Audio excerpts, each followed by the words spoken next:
How are things? All right, how are you? Good. You're talking from Los Angeles, right? Yep, LA. So, so There's a it's mild chance of an earthquake today, so you might get to see ooh, that. and have this recording as a testimony of that. Yep. Well, um, it's 1 o'clock there, right? Yep. All right. We're here to talk about your book, Vornheim, the complete city kit. It's a small book, but I must tell you, it in 2011 by Lamentation of the Flame Princess, right? Yep. Okay. It's a very pretty book to people who is watching live. Re, listening to this after I edited won't be able to see this, but I'll post some pictures. There's a dust cover. When you remove the dust cover, you have like a couple of drawings here. Did you do Yeah. the drawings? The drawings were Yeah, all it's yours, mine. right? What are we talking about here? It's a city, but it's vertical, and it's like medieval. What can we find in the city? Why is it, well, vertical? I wanted to make I wanted to make something that fit into a fantastic Dungeons and Dragons style setting, but that was still urban and fantastical in a way. But I wanted it to be a low level fantasticalness, not like trolls in every corner and flaming balls over every well. So I thought just messing with the architecture would kind of meet a happy medium. It would be strange enough that it would feel like a distinctive and unusual place, and it would get rid of a lot of the rural cliches that we associate with the imagery in a city, but in a medieval city. But at the same time, it wouldn't structurally change it so much that you couldn't use the tables and rules in the book for other kinds of fantasy cities. Why D&D? It's part of your campaign, right? You build the city for your regular game. I don't think we properly introduced you. You're Zak Smith, also Yep. called Zak Sabbath sometimes, and Yep. your alter ego. And you were famous on the internet because of this series of videos, I Hit It With My Ex, and the blog D&D with Porn Stars. This book is the result of that campaign. Yeah. And how did it came about? Like, why D&D? Why not some other genre? What's in D&D for you? Well, I am in Los Angeles, and I had my girlfriend is she has like a bunch of chronic illnesses, like genetic things. They're all written on my arm here, or tattooed on my arm, so that when we have to go to the hospital, I can fill out the forms and put them on there. And so she kind of needed something that would bring our friends to us, like a poker night, you know. So we played Warhammer for a while, the war game. And then one of our friends, who is also another person in the porn industry, she was like, I want to play Dungeons and Dragons. I haven't played in years. And so I explained what Dungeons and Dragons was to Mandy, and she was like, oh, that sounds like fun. And our friend Satine wanted to play, and so I ended up setting up a campaign for just us. But once we were in, it was sort of, it kind of became the local poker night over here, and so everybody wanted into the game that we knew, and I started with Dungeons and Dragons because that was the game that she wanted to play, and also because it's sort of the like the same reason we're doing this interview in English. You know, it's just the most common language, so a lot of people speak it. You know, unlike RuneQuest or something. And Well, so I hope. Do you guys still play? Yeah, still play. Maybe playing today. All right. Well, Same campaign. and although you said it's the kind of low fantasy, at least the fantasy is low key, there are some pretty interesting places to visit in Vornheim. If one of our listeners decided to go on vacation for a week on Vornheim, what are the features? What are the places they must see? Well, there's the palace and the palace and the cathedral are two big landmarks, which are both sort of shaped like you showed them on the cover. Architecturally, they're shaped like hands. Right That's here. that's the one and the other. Yeah, the palace and the cathedral.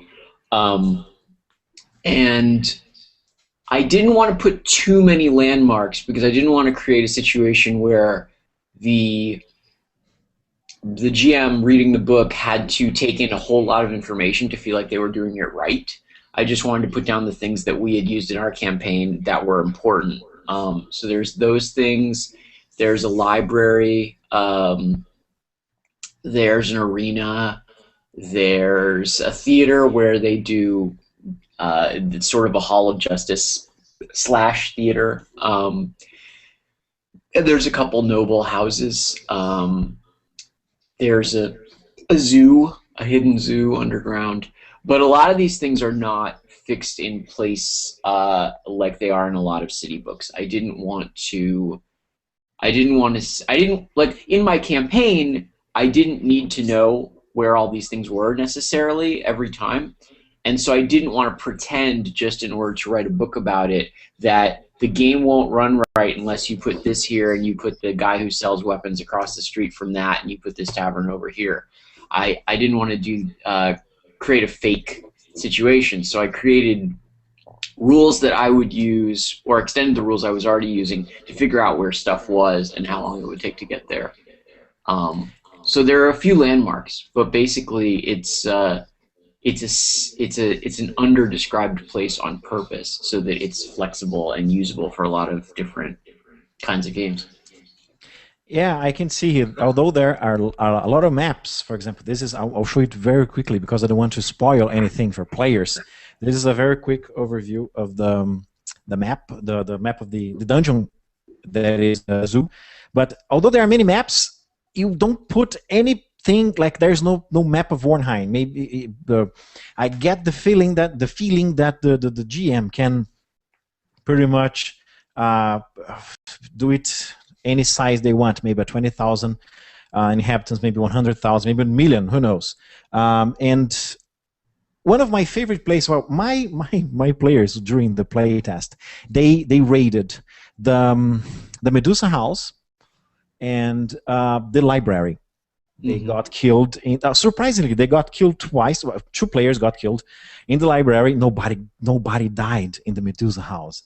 Very cool. Weird. But my favorite place that I didn't get to use it yet is the zoo. That to me it's like it's a typical dungeon if typical dungeons existed in Vornheim. Like everything's a little offset. It does it. Those like it's a dungeon but not quite. You're gonna raid like for example the Medusa house. It's like a death trap, but there's something in Medusa, but it's still there's scary shit, weird things. And sorry, I just swear, I just swore. But everything is a little not quite unhinging.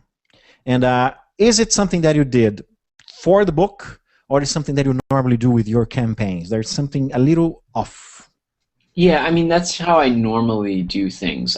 There's like high fantasy, which is when everything is magical and the people in the setting are used to a certain level of magic. Like they'll point and they'll go, "Oh, the dragon lives over there," you know, that kind of thing. And then there's low fantasy where everything is sort of brutal and things are, when they are fantastic or magical, they're really dangerous and bad, like a Warhammer type setting. And then I think there's, which we'll just, for the sake of describing it right now, you would say there's like a weird fantasy, which is, it looks like low fantasy at first, but when you start poking around in it, you feel that the people and the things are built on strange assumptions or weird beliefs, like, oh, the moon goes away at night or in the morning because a wolf eats it every morning, you know, things like that, which is true. I mean, or at least it's the way that you would feel if you were, I think, a contemporary person transported suddenly into the Middle Ages, which is, it looks like something you've seen in books, but then if you talk to people about, you dig a little under the surface, everything is strange. And so that was kind of the place I wanted to aim it, both in my campaign when I was originally running the game, which I still am, and when I wrote the book. And the reason that I like it is giving it a recognizable skin means that the players, they know where they are, they know where to find stuff. They know that there's a cobbler, they know that there's a tavern, all the familiar things that they expect are there, and so they have a lot of freedom of movement. They don't have to keep asking me questions just in order to make plans for themselves. But at the same time, once they do get to those things, their assumptions are undercut a little bit, so I can insert. I don't have to create a place where everything is crazy all the time, because if you do that, the players become totally dependent on you to describe the place before they can do anything. Like if you could imagine, you know, playing a sci-fi game in a world completely made up by the GM, and you don't even know if you have a spaceship, you don't know what planets work, you don't know if you breathe oxygen or not. Like, you don't have enough stuff nailed down. So that was what I was aiming for, like a level of normalcy, and then once you get past it, that's where suddenly the whole world is animated in a strange way. I cited I talked about the zoo, but I really didn't ask you what I wanted to know. How did it came about? Like, what was what was your purpose? Did you want like a regular dungeon to challenge your players? Maybe you wanted to surprise them, because I think there's a lack of dungeons here. There are a lot of very great. Well, I think the library we can think about being a dungeon, but. How about the zoo? Talk to me about the zoo. Well, with the zoo, what I wanted was, I was thinking about Borges and Jorge Luis Borges, the Argentinian author, and Julio Cortázar, another Latin author, and just the way that they would have these eccentrics in their books that had strange collections of things. You know, it was a sort of Victorian mentality, you know, and so I liked the idea of turning that kind of person's home into a dungeon. So I imagined a person named Ping Feng who had like a, you know, I mean, like in Hollywood they have these, people have little mansions and they have a private zoo, like Hearst had one. And so I imagine just if we had one of those people, but in this setting, who had gone around and gotten strange animals, and then I kind of just imagined, well, what would someone who already lived in a fantastic setting consider a strange animal, you know? So there's a blue tiger, which is just a little bit weird. But then there are other creatures that are like just super rare monsters, and some of them are things like the snails with the naturally jeweled shells, which are like, they're not really monsters, they're just fantastic by local, you know, standards. So I was just kind of putting that together and then figuring out a way to make that into a dungeon that would actually react rather than just something you go look at. But it seemed like there are 3 locations included in the book, in order so that you get an impression of what an adventure in the book would be like, whereas in the city would be like, whereas most of the city is just tools for making your own city on the fly. But I felt like, and the publisher also felt like, it would be good to nail down a few of the locations and be like, this is what's in it, you know, so that you could. It's easier than saying, just doing, you know, just showing people like, this is how I would do it, you know, and then they can decide whether that's how they would do it. All right. Another place, one of those three places, the three places, is the House of the Medusa. We have here a very brief. Man, I love your art. I started doing maps like this after I saw you do, like not literal, like metaphorical maps. Like one room goes to the other and can go to the other, but you don't really have a map. It was very good because I could come up with like the layout I wanted. And my players loved it. They scared the shit out of them. Hear me swearing again. And they go in knowing it's a Medusa. They will possibly not meet.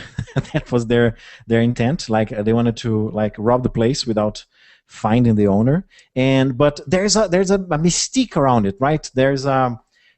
It's one of 12 sisters, and something possibly terrible happens if you manage to kill one of the sisters. Tell me about it. Did any of your group actually killed the Medusa and things started becoming neat around them? Yeah. In the first adventure I ever wrote for my current group, I just used all my favorite monsters, regardless of level. And so one of them was the Medusa. And so I used the Medusa, and eventually they managed to kill it. And so this was just a few sessions in. They just got really lucky and they knew ahead of time. But I noticed when you... My girlfriend just got a new dog. So I noticed that the thing about the Medusa is if players know that they're about to fight a Medusa, the whole game changes. They become very cautious in really interesting ways, and so everything becomes very tense. Some people don't like that. They don't like that kind of cautious style because it interferes. It's not heroic to them. They want to be able to knock down doors. But I think if your group and your GM are good at like a horror atmosphere, it can get very tense in a very nice, fun way. And so they knew they were hunting Medusa, and it all kind of slowed everything down to this very tense, like, oh, go around the corner, what's going to happen? Every die roll was just, huge. And so after they killed the first Medusa, I was trying to think of a way to kind of work more in without making it cheesy, to make it interesting, part of the mythology of the setting. And so I decided that the whole planet was stone, with like a thin sprinkling of what we know as vegetation and trees and whatever on top of it, which explains why it's full of dungeons, right? And then I thought, well, the stone is from demons that the Medusas turned to stone, and then everything that the world is built out of is carved out of that. And so I said there are these 12 Medusa's sisters who are responsible for that. And so that was a sort of creation myth for the whole thing. It puts it nicely between the whole place is weird, but at first on top it looks like any other fantasy setting. So you can use most of the tools in other places, and I could importantly take stuff out of other fantasy books and use them in my setting, but it gave it the whole world underneath a level of weirdness that made it, interesting for me and hopefully for the players. And so there's 12 or so Medusas and sprinkled around the setting, and when you kill them, spoilers, the parts of the world that are stone that they made turn back to flesh, which means not only the living statues of the people, but also like literal pieces of architecture and dungeons begin to fall apart, and they turn back into slabs of skin and flesh. Yeah, and then I thought in the House of the Medusa adventure, the one in there in Vornheim, we've actually used it. You can watch my players go through that dungeon on our show. I hit it with my axe somewhere in the middle episodes with Gia Jordan. But basically, you can see the same thing happens. The atmosphere becomes very tense. Everything that happens is scary, and people usually do okay with those. If they know the monster's coming. It's kind of like a Call of Cthulhu adventure, because they know as soon as they see the monster, they'll die. So they're prepared ahead of time, and they go very, very carefully, but that care is interesting, and the GM can kind of ratchet up the fear, but also the tension, or it can be funny, you can do a lot with it. I've seen a lot of other times when a Medusa is just used as a trap monster. Like, you don't expect it, and then all of a sudden they show up, and some people are caught and some people aren't, or there's a little clue, and then bam, Medusa. Like, that's how it works in Keep on the Borderlands. And it just, that didn't seem like the most interesting way to use the monster. To me, it was like, once you know all of that, a lot of the things that I like to do are give the players information, like a lot of information, and then let them go crazy with the information. And that's most of the adventure, is them just figuring out what to do with that thing. Like in the House of the Medusa, you can see the house. Like, the players from the street can see the house that she's in, and she's in there somewhere. So a lot of it is a heist, essentially. You figure out how you're going to go in, go through the windows, go through the doors, go through the roof, and then figure out what you're going to do. So it's that kind of story. Yeah, it's no secret. Like, there's a Medusa, and she lives over there. People know. Right. The shoemaker knows where she lives. Probably doesn't make shoes for her, but she's a respected citizen. Huh? She's a respected citizen. Yeah. And the third place that you describe in detail here is the Library of Zorlak. Mm-hmm. If my players were here, they would describe this place in one word: frustration. I've loved throwing that on top of their heads.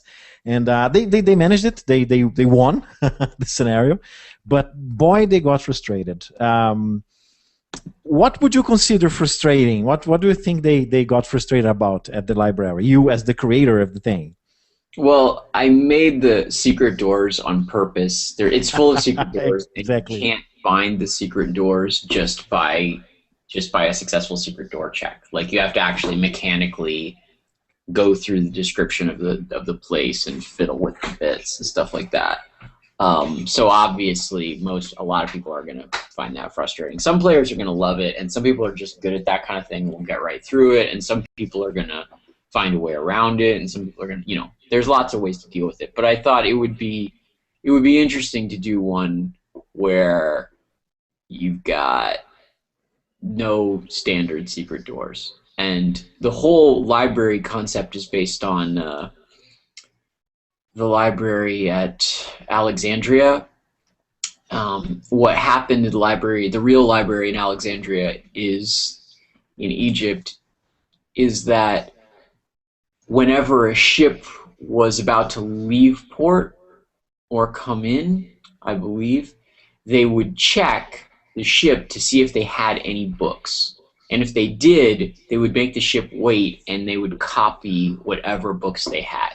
So books were like this super valuable commodity. And the librarians at the library were very, curating was an Indiana Jones-like activity. Like, it was not easy to come by books. You didn't just do interlibrary loan. And so I kind of just extended that idea into this library where the librarians are thieves and assassins who will kill you for your books. And so the librarians suddenly become much more interesting people. There's a lot of player commentary here about the sites, and how much. Of course, this is your idea. It was written down after the thing, after you. Can I say play tested it? How did you change much after running those places, after running Vornheim? And can we see specific contributions of your players, or is it the way they ran? You didn't change anything. I didn't really change anything from the original, because that was the point, is to give people that. I changed some of the way the mechanical expression of it after playtesting with people who weren't in my group, just so that people could understand the book and get across what I was doing. But all the places are pretty much as is. My players' interests guided the creation of a lot of the setting, as anybody who's running a sandbox is going to end up with. Like, my girlfriend played a cleric, so she needs a church. Like, there has to be one. And so the Church of Vorn came out of the need for there to be a church for that cleric. The the library thing came out of the thing that, you know, giving books as treasure was important, and giving information as treasure essentially was started to be important in the game. And also just the tendency of my players to ignore plot hooks and just do whatever they want, like really sandbox it up, meant that I needed a reactive environment. Like I needed to know what was in the pockets of every single person that you would run across, because the party's thief was going to check. And I realized, you know, that's true of everybody, every party's thief, and so you should probably just have a table for it. The fact that they're always like, oh, let's just ignore the, you know, the demon lich coming to destroy the city, let's go shopping. And so you need to know, you know, where the shopping is, and then once the demon lich shows up anyway, you need to know what that street looks like so they can hide. And so my players are like that, and so I needed a reactive environment essentially. So I created those tables and those rules. There's a lot of tables here, and I love them. I love random tables. I love random creation. The rules for chases, I think they're awesome. I think it's the first time I saw chase rules that work for me, at least. I even adapted it, like I'm in the process of adapting it, to Savage Worlds. The Savage Worlds has some chase rules. They're quick, they're fun, they're fast, like the idea of the whole idea of the system. But I liked your idea so much of the chases, of the random streets based on numbers, and I'm planning on completely adapting it for Savage Worlds. And let me know. I'd like to see it when you finish. Yeah, if one day I manage to do it, what I normally do is that I start things because I need them for adventures, and after I don't need them anymore, they slip out my mind. But I'll see if I manage to finish it, like adaptation using Savage World rules, but with your ideas, and I'll give credit where credit is due. But I love random tables. The people who see the book without the dust cover, and the book here, there are some numbers and some. Let's take a look at the numbers on the front. We have numbers on top, right, left, and down, and you have to roll basically a D4 to get random stuff. How did this came about? Well, basically, it looks pretty arcane, but basically I realized in order to run a game that feels fair, I think you need, when the guards come, for example, if players decide to break into a random store and the guards come, you need random guards. Like, you don't decide which guards show up. It really just depends on a lot of factors you aren't keeping track of. Then I realized that the table you would have to write up in order to make random guard table is a very boring table. It's, you know, like one says 4 guards, AC 8, you know, whatever. And the same thing, for example, a random wizard. Like if you're poking around in a wizard school or something like that, and then suddenly you need a wizard, you could roll on a table, and that table would be very boring. It'd say level 8 wizard, 3 spells. So what I did instead is I took a lot of the common things that came up in all kinds of games. Guards, a random monster, a random animal, wizards, thieves, soldiers, just things like that that you need a lot of if you're running a sandbox. And I created one table where you would drop a D4 onto the cover of the book, and you read left and right, or left and down, or up and right, or whatever. And there's a key, but basically depending on which thing you're trying to generate, you drop the D4 and you read what it says on the book, and it can give you well over 100 distinct results, because the combination of where the die lands, X and Y, that's 2 results right there, plus what's on the die, which is 1 more result. That's three axes that you get at once. So yeah, I created those drop die tables. Some people really like them and use them a lot. I use them, I'd say about once a month. And some people really don't get them and hate them. But they do get a lot of the stuff I feel like you need to have out of the way. You know, when the guards show up, I grab a handful of D4s and I drop them, and I know the guards, and all the players can see it, and they know that, you know, they're, and so when they enter in a situation, they know the guards that are showing up are, they're going to be whoever shows up. In other words, I don't have some scheme that they have to avoid, and I like that. I like that. And on the back part, we have, well, let me show again, hit locations. Yeah. Which something not very normal for D&D, and I surprised my players with those hit locations. Did you use those a lot? Yeah, I use those a lot. If for example, the chart on the back combines hit locations with a sort of alternate way to roll your D20s if you've got a whole bunch of people attacking. So if your players are getting hit by like a whole fusillade of arrows because they walk somewhere, you can take a handful of dice and you drop them on that back table, and it gives you the 2-hit roll of each attack. It gives you the location that it hit, and then the die should tell you how much damage it did. So they're not all going to hit, obviously. It's obviously the chances aren't exactly the same as if you rolled D20s every time, but it's pretty close. You drop the handful of dice in the middle of the cover, and some of them are going to be hit, and some of them are missed, and it's easy to see.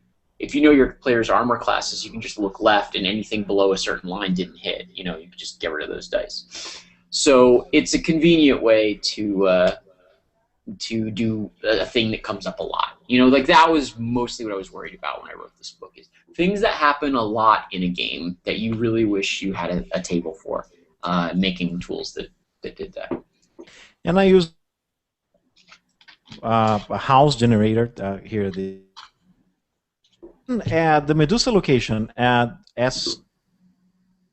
That's her name? Estragil? Oh, you're frozen. Yes, Estragil. Yeah, where she randomly ran and at her house, etc. And I think it takes running a game in Vornheim. I don't need to worry about. They just evaded some guards and now entered a random palace. Oh well, in 30 seconds I have a palace. I don't even need to build a palace up front. I just need to keep rolling and throwing dice up here, and I'll find. There's a random thing. There are a lot of things that. All of those things are random tables. You describe a lot of typical monsters that you can find in Vornheim or around Vornheim, and well, superstitions of the people that they might be true or they might not. Do you have favorite superstitions? The ones I know dozens you created here for the book. Do you have? I like the one about. Pigs being the most honest animal, and so pigs have to be present at all trials. I thought that was a fun one. And then the one about never letting a child sleep in striped pajamas. But yeah, I just thought that there should be. I thought they should be optional. Like you shouldn't have to use all of them, but if one or two catch your fancy as a GM, you could insert them into a game without messing things up too much. Any of the consequences, like you cite the superstitions, but not many have the consequences. Any of those superstitions are actually true inside your game? Like maybe somebody, all cakes must be tasted by the oldest person in the room first, or else they will taste like fish, except fish cakes, which will taste like rye. Yeah, those. It's a secret. Like the people in the city think they're true. Whether they actually are true, my players will have to find out the hard way. Which ones did they find out so far? Not that many of them. I don't think they've ever broken them. To be honest, I don't think any of them have gone like, well, I'm doing it anyway. They're just like, okay, that's funny, that's fun, I'll just leave it alone, you know. So far, fear has been a deterrent. We'll see how that goes. Do you have? I'm going to the final consideration, the final questions. I'm losing light. Do you feel that Vornheim in other systems? For me, I ran it. So it's a slightly different version of the things you have here. I've planned to run it with Lamentations of the Flame Princess. Didn't do it yet. But do you think it's easy to, because you give a lot of numbers, a lot of tables, but not many statistics. I intended it to be as useful to as many different kinds of games as possible. I only put in statistics in the dungeons for D&D stuff, so that if you are using them, it's just that much easier. But I think I've heard it used from everything from Rollmaster to Savage Worlds to Vampire to Burning Wheel. Like, there are people who use it for spaceports and science fiction games. So basically every kind of game that I've heard of people playing, at least genre mechanics wise, it's a pretty flexible book, as long as you want a metropolis, basically. A metropolis with a few strange results mixed in with all the functional ones. It seems like nobody's had too much trouble. I haven't got a lot of complaints about it not fitting with any specific rule set. So, yeah, it was designed to be generally useful. And also when I make something and I put it out, I don't want to be like, oh, I finished my campaign, I can't ever use this again. I often, you look at a Forgotten Realms book and it's like all this work, and you think Ed Greenwood would kick himself if he ever stopped running Forgotten Realms, because he just wrote 900 pages of stuff he'll never use, So I've used it in a Marvel superheroes game. I had some players decide on the spur of the moment they were going to go to Latveria and attack Doctor Doom at home, and so I actually used the Vornheim tables to generate what was going on there. So yeah, I think it was meant to be kind of universal. Well, I haven't thought of that.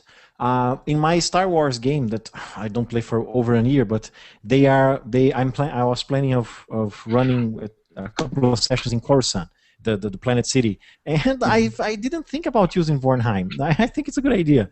I'll give it a try. Now let's get a little philosophical. Why did you decide to publish a book, to make your work, your private work, you work for your players, see the light of day? Why? What was who came with the idea? Oh, maybe I should publish a book, when I did my show, we did a TV show. Like, people who don't know the background, basically my group is mostly adult film actresses, and I'm an adult film actor in addition to being most of the time a painter. But basically, we had a TV show about our group, or on the web, called "I Hit It With My Axe," and so there was sort of a documentary of our games. And so after that was going on, and during that, people kept seeing the tables and the ideas that were in that game, and game companies were writing to me asking me if they could use them, or that they could buy the ideas off me and put them in their stuff.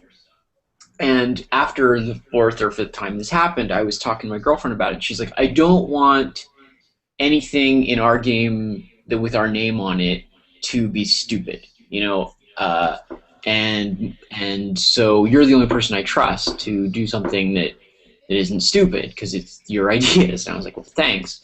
And the thing is, I had so much of this stuff written out already, so I thought it would be pretty easy to just turn it into a book, and clearly people want it, And so I got in contact with James Raji, the publisher of Lamentations, because I had really enjoyed an adventure he had written called Death Frost Doom, and because in general he just seemed like a very straight shooter, as business people like small business people went. And he seemed excited about publishing new books.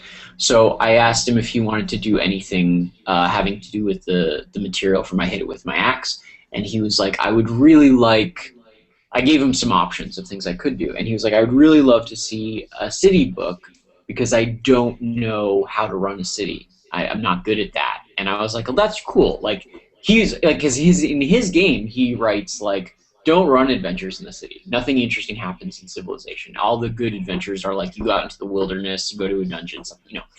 And so because he had a hole in his own game, he was like, this is a thing that we need. And I was like, all right, I'll do that. And so that was I basically 90% of the book is taking tables and rules I already had and just putting them together. Then I went over and wrote a little bit, and I added in some art, and that was the book. Yeah, I have his book Lamentations right there, and actually, yeah, right there. And he says just that he doesn't know how to run city campaigns. He doesn't like them, and he says you shouldn't like them too. But yeah, I guess that's why he learned something. I'll ask him next time I talk to him about that. If he ever, I mean, I thought that was very admirable. Like, he didn't want more of what he already had. You know, he didn't want a product. He wanted something that he would use, and that in itself was kind of, that was cool. I don't think very many people listening to this will come not knowing what's Vornheim or who you are, especially because I think my listeners will know at least half of your playtesters. So it's no surprise that your game is a success. It's a very thin book, very straightforward. You don't need to be a veteran GM to run it. Actually, I think it's a very good tool for newbies and for veterans. It takes away all the hard stuff, the chores of creating stuff, and it became a tool for me. Like, I can say that I don't see myself ever running city games without cracking open your book and taking a look at what can I use. And thank you for publishing the book. Thank you for this interview. I know your time is short, and well, I hope. Thanks for giving me an opportunity to talk about it. Anytime, man. Thank you very much. We sign off now. All right. Bye-bye. Bye.